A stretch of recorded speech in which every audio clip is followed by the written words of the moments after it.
When you're buying real estate is 100% local. Like when they say, hey, how's the real estate market in New York? I have no idea. What's it like in LA? No idea. What's it like in North Dallas? Well, we know that market very well. We own some deals there. What are rents? What are the competitors doing? What are your comps like in comparison to you? So when you're buying a deal and you're putting together a business plan to come in with $2, $3, $4 million to upgrade the property, you need to understand what the competitors' finishes are like and what their locations are like in comparison to yours, and how do their rents compare to yours.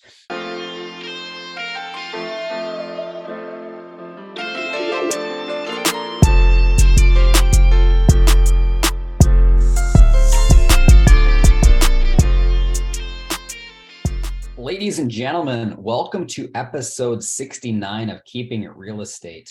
My name's Dan Brisse. Today, we're going to talk about what we think are the top 10 concerns you as investors might be thinking about as we go into 2023 further, with a recession looming. What do you do with your capital?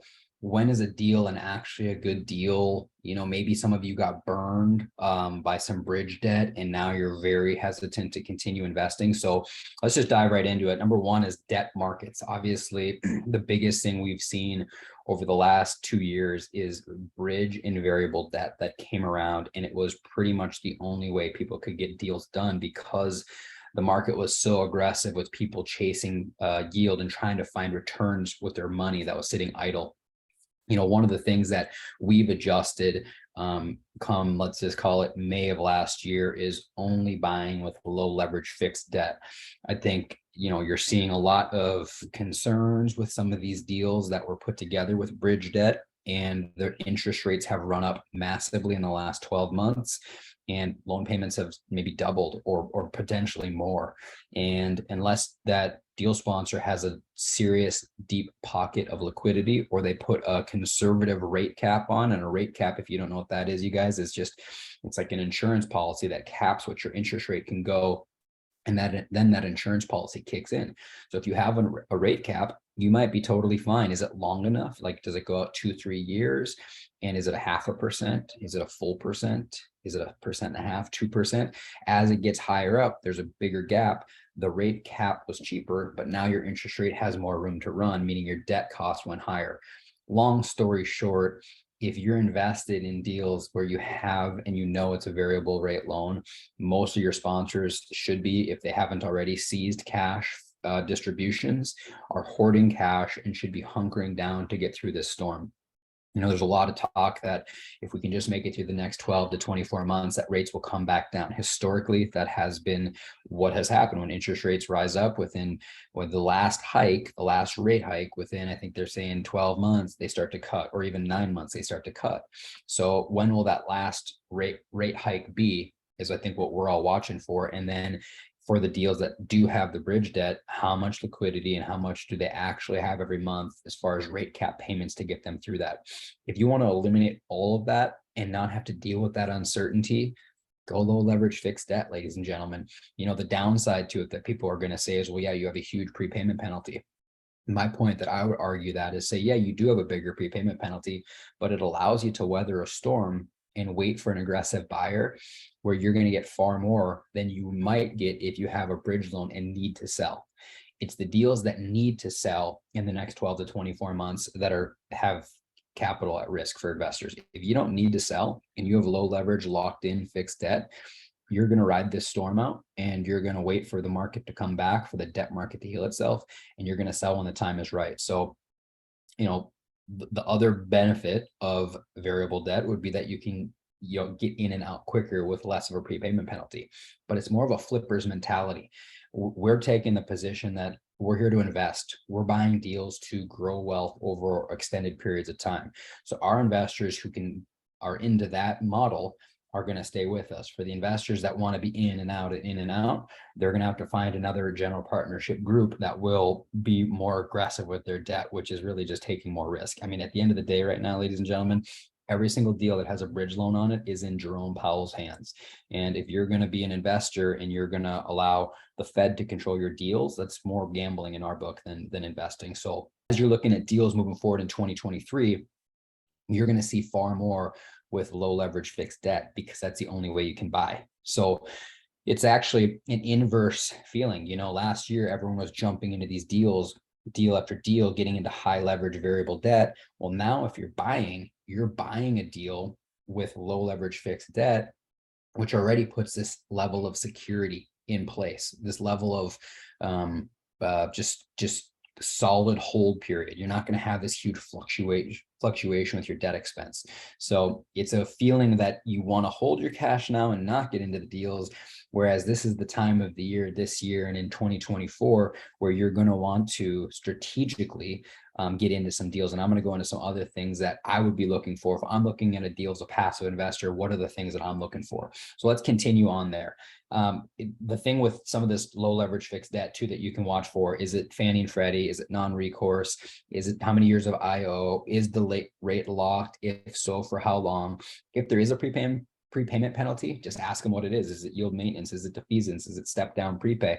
And just so you understand, again, you would only sell a deal like that when you had a buyer that was willing to pay you enough where your prepayment penalty did not affect your returns. And then what is the leverage at? Is it 58%? Is it 68%? Is it 75%? What's the leverage? Just something to monitor. The next thing I'm looking for is, what is the general partner investing in the deal? Is the general partner team, do they have 10 to 15% of the total equity in the deal, where they have enough skin in the game where they truly care? That's something that would be easy for you to monitor and ask and make sure you're clear on that, and they're not just giving you a line of BS and then not putting the funds in the deal. What else is something that the next thing would be the business plan for me. What are they actually doing to the deal? What kind of capital are they bringing into the deal?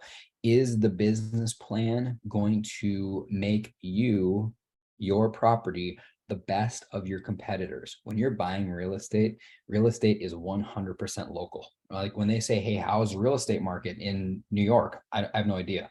What's it like in LA? No idea. What's it like in North Dallas? Well, we know that market very well. We own some deals there. What are rents? What are the competitors doing? What are your comps like in comparison to you?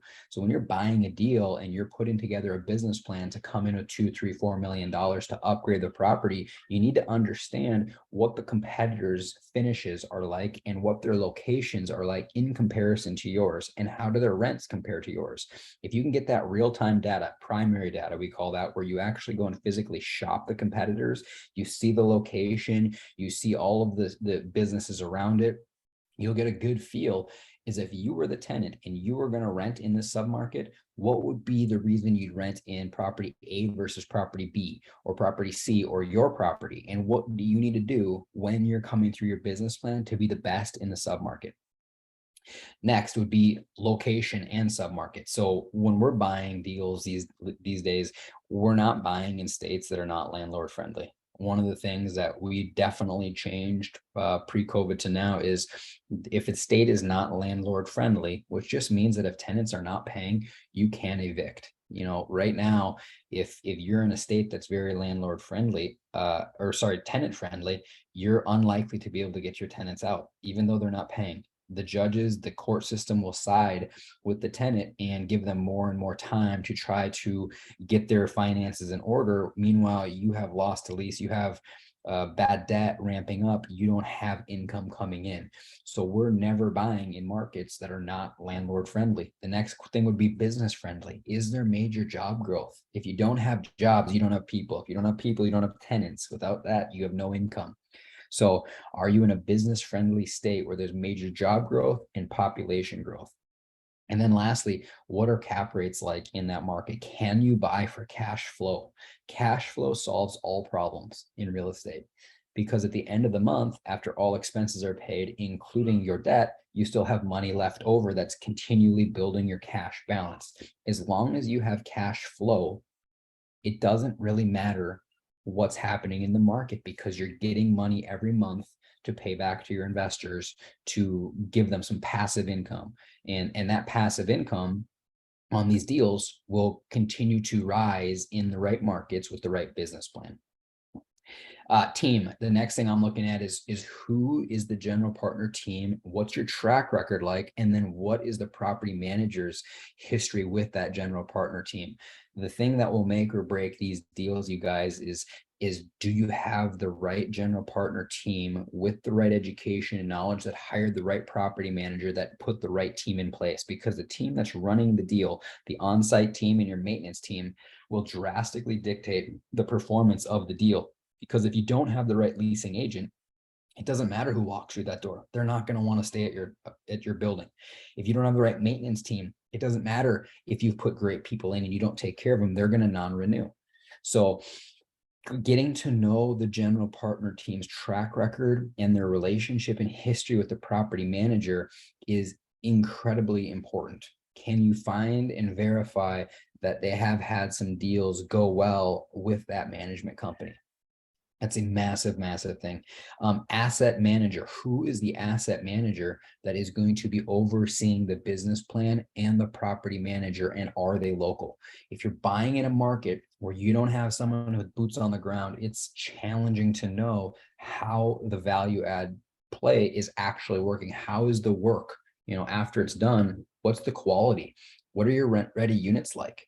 As you go and visit a property and you go look at your rent ready units, are they looking beautiful? Or are they slopped together? Is there paint all over the trim? Are there roaches that are dead on the floor? Is the lighting all fresh? Unfortunately, you'd think that it would never be that way. Sometimes you walk through a property and you're like, you guys are not putting our rent ready units to the level they need to be to lease units, and they wonder why they're not leasing.